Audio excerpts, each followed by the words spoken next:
Bienvenidos al canal. Hoy abrimos un expediente que respira oscuridad. Un caso donde la realidad supera cualquier ficción, donde el horror vivió escondido bajo una casa de barrio, y donde la sonrisa de un payaso fue la máscara de uno de los depredadores más perturbadores que Estados Unidos ha conocido.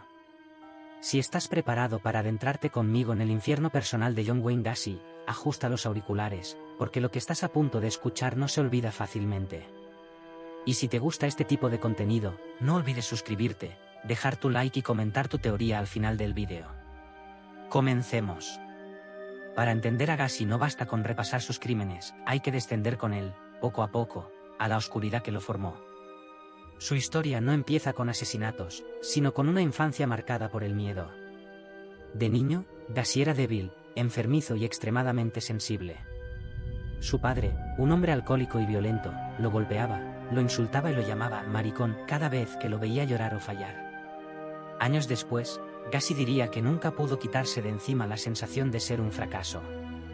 Y esa herida, ese sentimiento constante de inferioridad, creció con él como una criatura escondida en sus entrañas. Mientras tanto, por fuera intentaba ser el hijo perfecto, educado, obediente, siempre buscando la aprobación que nunca llegaba. Pero por dentro se formaba un abismo. Uno que con el tiempo explotaría de la forma más brutal. Ya adulto, Gacy se mostró como un hombre amable, carismático y trabajador. Era el tipo de persona que organizaba barbacoas, ayudaba a los vecinos, colaboraba con campañas políticas y montaba espectáculos para niños disfrazado de payaso. Ese personaje alegre, Pogo, sería la farsa que lo convertiría en un monstruo aún más aterrador. Porque, ¿qué puede ser más siniestro que un payaso que no solo entretenía niños, sino que escondía cadáveres bajo su propia casa?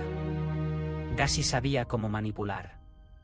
Tenía una habilidad casi instintiva para detectar a jóvenes vulnerables, chicos con problemas familiares, estudiantes con necesidad de dinero, adolescentes sin rumbo.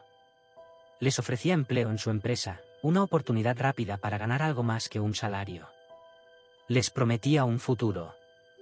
Y mientras ellos lo veían como una figura de apoyo, Gacy ya había elegido a su próxima víctima. Su modus operandi, aunque variaba en detalles, seguía un patrón oscuro. Era amable. Era cercano. Era convincente. Y después, cambiaba. Cuando ya los tenía dentro de su casa, lejos de miradas, mostraba su verdadero rostro. Uno de los elementos más escalofriantes de su método era lo que él llamaba el truco de las esposas. Lo explicaba como un pequeño número de magia, supuestamente, un simple juego inocente que el payaso hacía en fiestas. Les enseñaba cómo podía ponerse esposas y liberarse con facilidad. Después, invitaba a los jóvenes a intentarlo. Ninguno imaginaba que, al hacerlo, su destino quedaba sellado. Porque cuando Gacy daba el clic final de esas esposas, todo se transformaba. Una vez atrapados, ya no había vuelta atrás. Lo que seguía era una espiral de tortura, humillación y sufrimiento que duraba horas, a veces días. Gacy parecía alimentarse de la desesperación de sus víctimas. No actuaba por impulso, sino por control. Cada movimiento era frío, calculado, metódico. La muerte no era el fin inmediato, era el último paso después de quebrar por completo a la persona que tenía frente a él. Pero lo más siniestro del caso no está solo en cómo mataba, sino en dónde los escondía. Bajo su casa, en el espacio entre el suelo y la tierra, había creado una red de zanjas, túneles improvisados y huecos donde acumuló cuerpo tras cuerpo. Los colocaba uno encima de otro, en un caos que ni los forenses pudieron descifrar completamente. Ese lugar, oscuro, húmedo y silencioso, era el cementerio personal de Gacy. Mientras encima de ese mismo suelo él celebraba fiestas, dormía, comía y sonreía a los vecinos, debajo los cuerpos se descomponían lentamente. Esa dualidad es quizá lo que más perturbó a los investigadores, cómo un ser humano podía vivir literalmente sobre las consecuencias de su monstruosidad, sin alterarse. Durante años, nadie sospechó de él. Era demasiado normal. Demasiado correcto. Demasiado encantador. Pero toda máscara se empieza a cuartear tarde o temprano, y para Gacy ese momento llegó el 11 de diciembre de 1978. Ese día, un joven de 15 años llamado Robert Paies desapareció después de decir que iba a reunirse con Gacy por una oportunidad de trabajo. Su familia llamó a la policía. Esta vez, Los agentes no estaban dispuestos a dejar pasar la desaparición como una más. Cuando Gacy fue interrogado, algo no cuadraba. Sus respuestas eran torpes, cambiantes. Su seguridad habitual estaba agrietada. Y aunque no lo sabían aún, estaban frente a un asesino que había logrado ocultar 33 cuerpos durante 6 años. Mientras la policía los seguía y revisaba su historial, comenzaron a surgir pistas, denuncias antiguas, rumores, contradicciones. Todo apuntaba hacia una persona que había estado demasiado tiempo fuera de control. Tras días de vigilancia, una orden de registro y un error crítico del propio Gacy, la verdad salió a la superficie, literalmente. La primera vez que los oficiales entraron a su casa, sintieron un olor extraño. Una mezcla de humedad, putrefacción y algo que no podían identificar del todo. Pero cuando finalmente levantaron el suelo, encontraron la evidencia que cambiaría la historia criminal de Estados Unidos. Restos humanos. Huesos.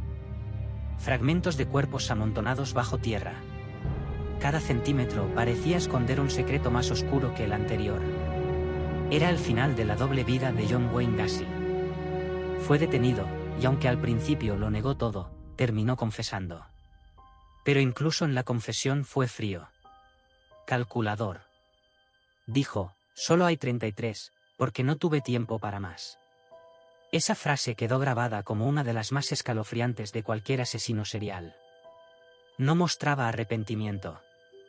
No mostraba culpa. Solo una especie de orgullo grotesco. Durante el juicio, intentó hacerse pasar por enfermo mental. Afirmó que tenía múltiples personalidades, que él, John, era inocente, y que el que había cometido los crímenes era Pogo el payaso. Pero nadie le creyó. Su frialdad, su falta de emoción y la precisión con la que describía las escenas lo delataban. No era un enfermo. Era un depredador consciente de cada acto, de cada grito y de cada sufrimiento que había causado. Finalmente, fue condenado a muerte. Pasó años en el corredor esperando su ejecución, siempre manteniendo la postura de que él no era el monstruo que todos creían.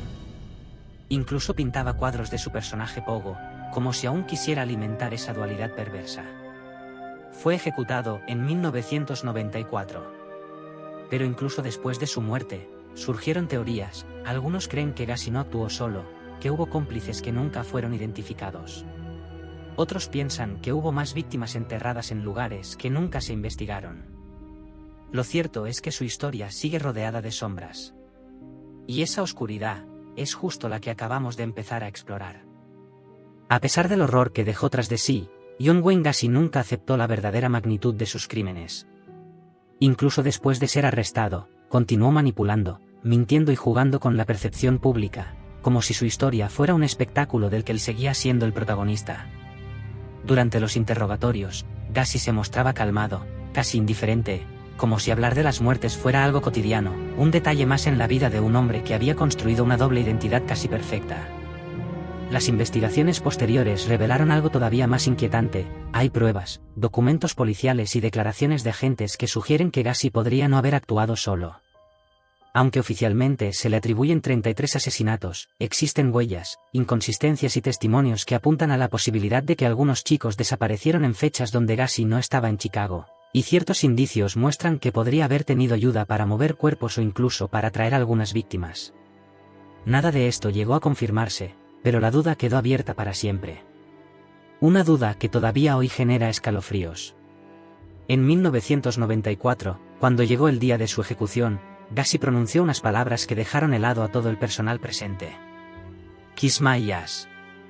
Hasta el último segundo mantuvo la actitud desafiante de un hombre que jamás reconoció el monstruo que llevaba dentro. Pero lo más perturbador no fue su muerte, sino lo que dejó atrás. Después de su ejecución, muchas personas informaron que las autoridades seguían recibiendo cartas, testimonios y pistas sobre posibles víctimas nunca identificadas. Durante años, los detectives siguieron recibiendo llamadas de familias que creían que su hijo podría haber caído en manos del asesino.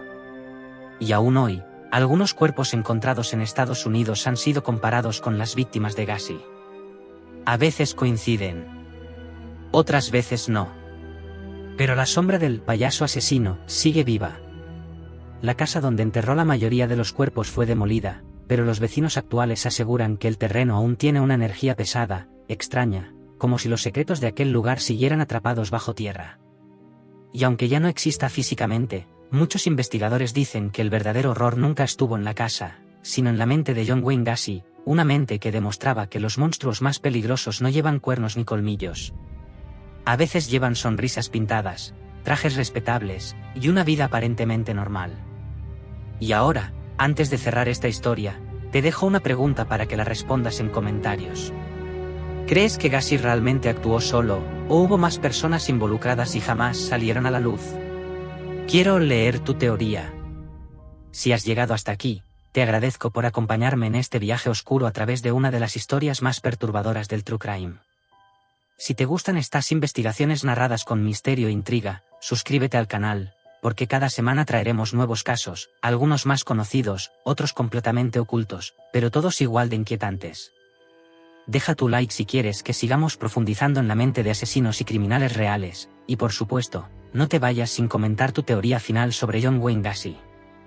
Nos vemos en el próximo vídeo. Si te atreves.